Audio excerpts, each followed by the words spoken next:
አቶ ታረቀኝ በአንድ ነገር አብዝቶ ይጨነቃል። ወንድ ልጅ እስካሁን አልወለደም። እሱ የሱ ትልቅ ድክመት ነበር። ለሰዎች አብዝቶ የሚጨነቀውና ደጉ ታረቀኝ የብዙዎቹ ጓደኞች ልጆች። አሰላሙ አለይኩም ወራህመቱላሂ ወበረካቱ። ወድ ቤተሰቦች እንዴት ናችሁ? ሰላም ከኔ ሰላም ነኝ አልሐምዱሊላህ። ክርስቲያን ወገኖቼ ሰላም ሰላም ብያለሁ። ጠብታ ተከታታይ እውነተኛ ታሪክ ክፍል 1። አቶ ታረቀኝ በአንድ ነገር አብዝቶ ይጨነቃል። ወንድ ልጅ እስካሁን አልወለደም። እሱ የሱ ትልቅ ድክመት ነበር። ለሰዎች አብዝቶ የሚጨነቀውና ደጉ ታረቀኝ የብዙዎችን ጓደኞች ልጆች ክርስትና ቢያነሳም ወንድ ልጅ ግን አልታደለም። በራስ አምባ ከተማ ወጣ ባለ የገጠር ክፍል ቀይ አፈር የገጠር ቀበሌ ከተራራው ግርጌ ካለች ዛፍ ስር ተቀምጦ ያንጎራጉራል። ፊት ለፊቱ ዝምተኛ ጫካ ከወፍ ጎጆዎቹ ጋር በጸጥታ ተውጧል። ወፎቹ ድምጻቸው ሳያሰሙ ከወደ ምዕራብ በሚተነፍሰው ነፋስ ይወዛወዛሉ። ተከዜ የውሃ መጠኑን ከክረምቱ እጥፍን ቀንሶ ቁልቁል ይጥመለመላል። ይሄኔ ትዕይንት በቀራርቶ መልክ እያወዛ ይለዋል። ተፈጥሮ የሆዱን ነግረዋለች።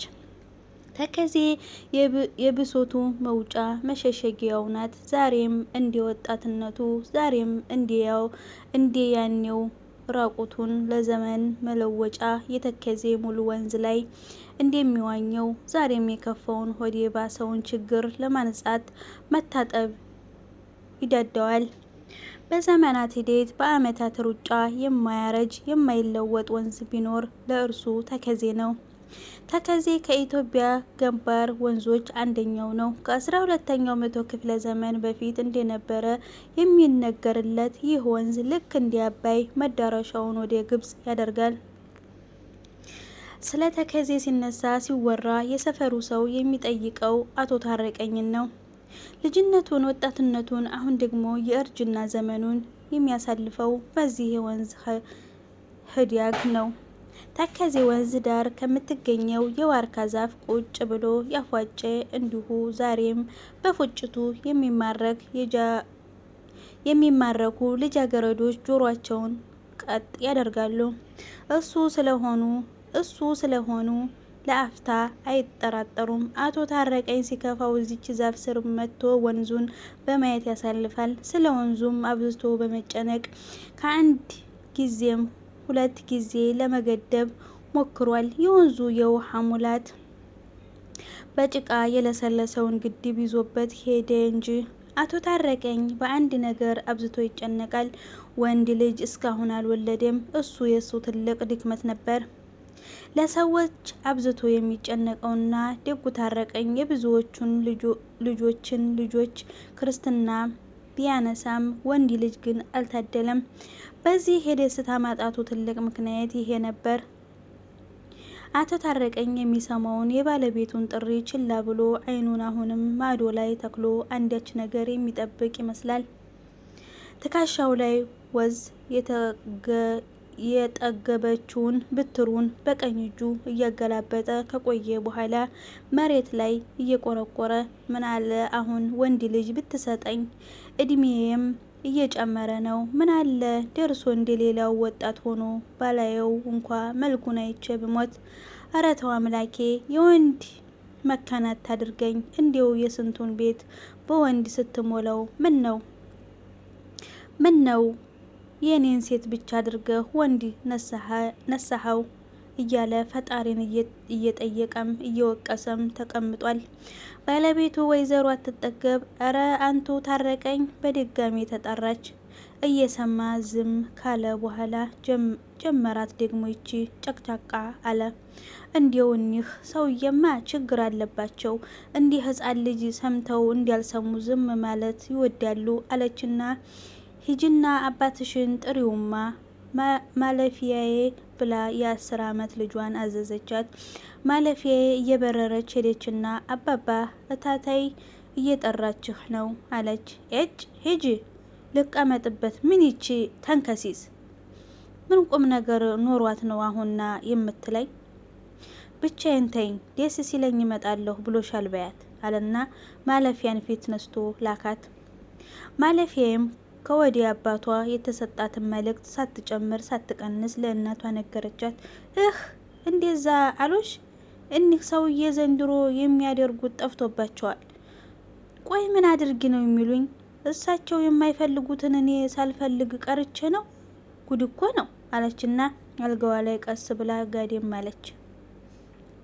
አቶ ታረቀኝ ብዙ ከቆየ በኋላ ወደ ቤት መጣ። እንዲያው ምን ሆነው ነው እየጠራዎት እንደ ልጅ ዝም የምትሉኝ? አለች ወይዘሮ አትጠገብ በድርጊታቸው ተናዳ። እንግዲህ አትጨቅጭቂኝ፣ ለምን እንደፈለግሽኝ አሁን መናገር ትችያለሽ። መጥቻልሻለሁ።